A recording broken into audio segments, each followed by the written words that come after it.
En el video pasado vimos todas las áreas de la paleontología chilena menos una, porque si no el video quedaba aún más largo. Aquí les traigo tiburones, gonfoterios, pequeños roedores, tiburones, perezosos marinos, tiburones y mucho más, porque aquí comienza el resumen de todos los descubrimientos del año 2025 en cuanto a la paleontología de vertebrados a nivel nacional.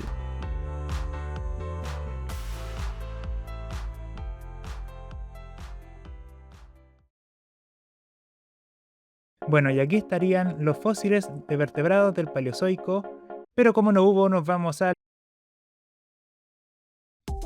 la biota de la formación El Mono, al noreste de Copiapó. Como vimos de hecho en el video pasado, no solo tenía plantas e invertebrados, sino que también entre los fósiles había muchos vertebrados, siendo los más antiguos publicados el año pasado en Chile. Destacan restos de peces óseos con un excelente grado de preservación, y en muchos casos casi completamente articulados, algo rarísimo e increíble. Por el contrario, restos de peces cartilaginosos son más escasos, con tan solo 2 especímenes de dientes pertenecientes al extinto grupo de tiburones del orden Ibodontiformes, siendo estos los depredadores apex del ecosistema lacustre de la formación El Mono. Los hallazgos en estos dos grupos vienen a ayudar a llenar la gran brecha de fósiles que se tenía en cuanto a peces del Triásico en Chile.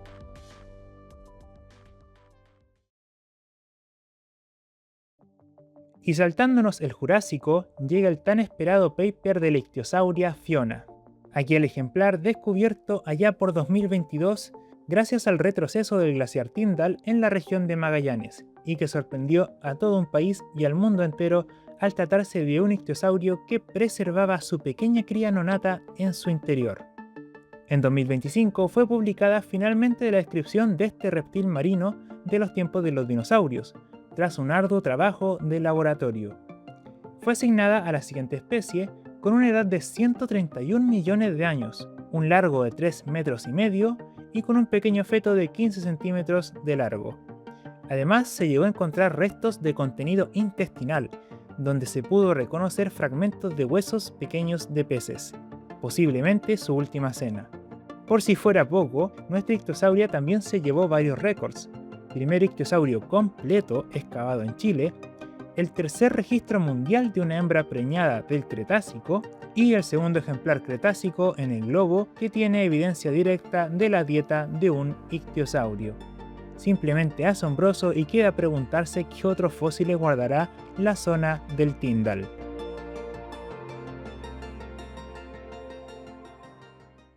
Moviéndonos del Cretácico inferior al Cretácico superior, pasamos de colosos marinos a pequeños animalitos terrestres. Les presento a la nueva especie de mamífero Deuterium presor. Los mamíferos que habitaron durante la era de los dinosaurios en Chile son en general pocos y muchos descritos sobre la base de dientes aislados. Esta nueva especie fósil se describió gracias a un fragmento de maxilar con un molar en excelente estado de preservación. Y como no podría ser de otra forma, el fósil se encontró en el valle del río Las Chinas, en formación Dorotea, posiblemente la formación más productiva para la paleontología nacional del Cretácico superior. De hecho, podría hacerle un video.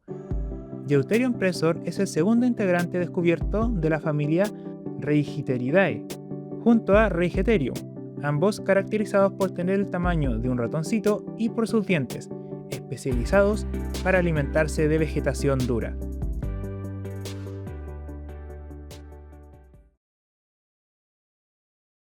Pasando justo por la extinción del meteorito, tenemos una investigación que reúne el registro fósil de condrictios, es decir, tiburones, mantarrayas y quimeras, para analizar cómo fue cambiando su abundancia a lo largo del fin del Cretácico hasta comienzos del Paleógeno. En total se analizaron 26 familias y 43 géneros de estos depredadores marinos, siendo el Eoceno la época con mayor diversidad de las 3 analizadas. Actualmente, los rajiformes y escualiformes son de los más diversos en nuestras costas, pero en la antigüedad eran los lamniformes los que llevaban la batuta. Un resumen muy completo que ejemplifica cómo estos depredadores marinos se fueron adaptando a diferentes condiciones que el planeta les fue presentando durante millones de años. Pero no fue el único paper que abordó tiburones de este periodo. Otro trabajo con el sitio estudio, esta vez en Loanco, región del Maule, aportó dientes fósiles de condrictios recuperados de dos formaciones geológicas: formación Pilpilco del Paleoceno y formación Millongue del Eoceno. Destaco aquí dos especies halladas en esta última formación: Macrorhizodus praecursor y, redoble de tambores, Letenia carrasaensis, una especie totalmente nueva para la ciencia, que anteriormente había sido clasificada dentro del género Isurolamna. Esta especie, a diferencia del usual que pasa muchas veces con tiburones, no solo se describió en base a dientes, sino también gracias a fragmentos de mandíbulas y vértebras, algo no tan común que se preserve en restos de tiburones o peces cartilaginosos. Estas dos últimas especies se convierten también en los fósiles de Lamnidae, familia donde está el tiburón blanco también, más antiguos hallados en el Pacífico suroccidental, marcando el precedente para su gran proliferación que tendrían durante el periodo siguiente. Y dejamos a los tiburones un ratito para ir a tierra firme. Millones de años tras la extinción de los dinosaurios no avianos, nos vamos a Sierra Baguales, justo por sobre la formación Dorotea, en la formación Río Turbio, hace más de 40 millones de años.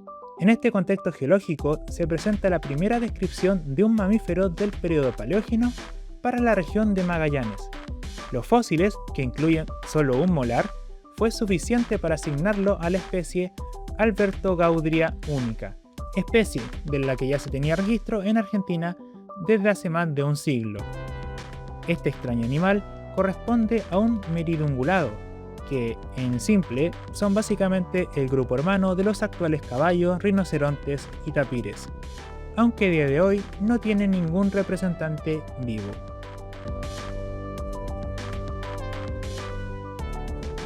Como que da un poco de miedo, pero descuiden, era herbívoro.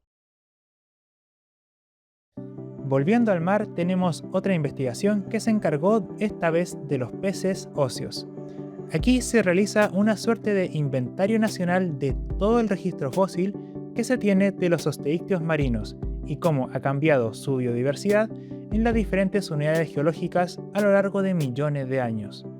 Se contaron en total 21 órdenes, 51 familias, 67 géneros y 48 especies fósiles, que si bien puede parecer bastante, en la actualidad Chile cuenta con 1.198 especies marinas de peces óseos, por lo que aún hay muchos ejemplares por descubrir. Entre los resultados se tiene el cómo han ido cambiando las zonas biogeográficas de muchos de estos géneros de peces, respecto a las que se tenían en el pasado y donde habitan actualmente, además de cuáles, por supuesto, ya no están con nosotros. Publicado online el 31 de diciembre de 2025, el último paper de paleontología chilena publicado ese año, tenemos otra especie de mamífero extinto descubierto esta vez en la región del Biobío, al sur de la laguna del Laja, en la ya famosísima formación Curamallín. Pero a diferencia de Albertogaudria, este sí pertenece a un conocido grupo de roedores que a día de hoy siguen viviendo en Chile, los octodóntidos, un grupo curioso de roedores nativos. La especie extinta, llamada Acarectimis minutus, es una vieja conocida en la paleontología, teniéndose registros de esta en Chile y Argentina, pero no había podido ser descrita en esta zona previamente. Ahora, gracias a una mandíbula fragmentada con molares incluidos, se pudo identificar la especie, permitiendo incluir a la fauna fósil de Laguna del Laja dentro de una amplia lista de localidades con fauna similar en el sur de Sudamérica para aquella época, la famosa fauna santacrucense.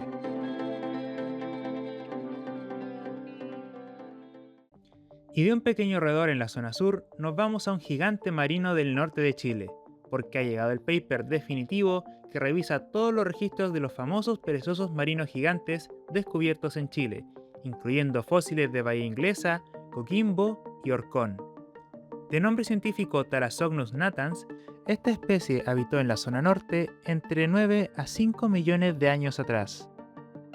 Este estudio también viene a sumar un nuevo registro de la especie hallado en el norte de Caldera, en la formación Bahía Inglesa, donde se tuvo la suerte de preservarse gran parte del esqueleto, incluyendo el cráneo. Tras esta exenta revisión, se concluyó que varias especies de perezosos marinos fueron contemporáneas entre sí a lo largo de las costas de Chile y Perú, en lugar de sucederse una a otra, aumentando la biodiversidad que alcanzó el género Thalassocnus en nuestras costas. La especie fósil Caraguatiphotherium munosi, descrita cerca de Caragua, en la región de Arica y Parinacota, allá por 2005, fue el objeto de estudio el año pasado de un equipo de investigadores que se dispuso a estudiar su locomoción. Por razones obvias, el saber cómo se movían especies extintas resulta muy difícil para la paleontología de vertebrados, al tener casi que solo huesos para aproximar una respuesta.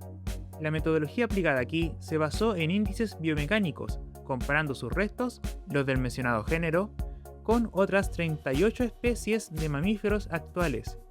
Se concluyó entonces que Caraguatiphotherium se especializó en la excavación, pero no como las demás especies comparadas. Este mamífero poseía una inusual fuerza concentrada en su muñeca, mucho más que los mismos armadillos, pero con un antebrazo y hombro comparativamente más débil. Su estrategia única resultaría de adaptarse a condiciones áridas, escarpadas y de suelos muy duros. Este trabajo ayuda a abrir un campo naciente para conocer cómo se movían los animales del pasado remoto. Y como último paper del Neógeno tenemos tiburones, pero no cualquier paper de tiburones, ¿ah? Volviendo a Bahía Inglesa, se sabe que esta localidad está repleta de fósiles de dientes de tiburones, en muchos casos enormes. Sin embargo, en cuanto a microfósiles, dientes de entre 1 a 5 milímetros de largo más o menos, no se tenían estudios previos. Es por esto que aquí se presenta un nuevo sitio fosilífero, Econsa, donde se extrajeron 300 kilos de sedimentos que fueron procesados para extraer los microfósiles. Entre los restos se identificaron 19 taxones, de los cuales destaca un nuevo género y nueva especie bautizada como Pochitaceae Patricia Canalae. Excelente referencia. Más otra nueva especie, pero de un género ya conocido, Dasyatis manuelcamposi. Estos depredadores nos cuentan cómo durante el Mioceno superior se tenía un ambiente de aguas someras y cálidas en la zona de estudio, siendo también la asociación de condrictios más diversa y numerosa descrita hasta ahora en Chile en base a microfósiles.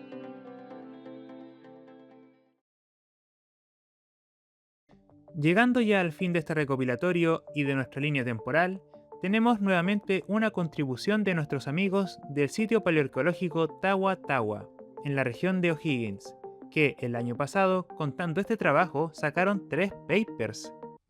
Hace ya décadas existe la teoría de que la extinción de la megafauna de la edad de hielo habría sido un duro golpe para una gran cantidad de árboles de frutas grandes que dependían de estos gigantes para dispersar sus semillas. Hasta ahora se tenía evidencia directa de esta relación en el hemisferio norte, faltaba el hemisferio sur. Analizando entonces 19 molares de gonfotherios en numerosas localidades de la edad de hielo chilena y mediante isótopos y microfósiles preservados en estos molares, se pudo identificar el medio ambiente en que se desarrollaron estos gigantes, siendo bastante diverso la verdad. Si bien tenían una preferencia por bosques templados, también habitaron bosques esclerófilos y zonas de matorrales. El cálculo dental recuperado de los molares confirma la ingesta de grandes cantidades de fruta, además de hojas y hierbas. Por lo que, es verdad, muchos de los árboles, como la actual palma chilena o el keule, sí contaban con estos gigantes para dispersar sus semillas, siendo su ausencia una de las causantes de su estado actual en peligro de extinción. Y así llegamos al final de este video. Nuevamente, la paleontología de vertebrados se lleva la mayor parte del porcentaje de trabajos publicados respecto a otras áreas, donde llegamos a tener hasta 4 papers con fósiles de dientes de tiburones. No es para menos.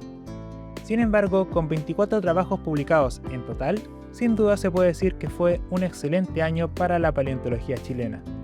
La intención de estos videos es mostrar al público el trabajo hecho en esta maravillosa ciencia, e insta a no dejar la investigación científica de lado. Por un 2026 lleno de paleo, me despido.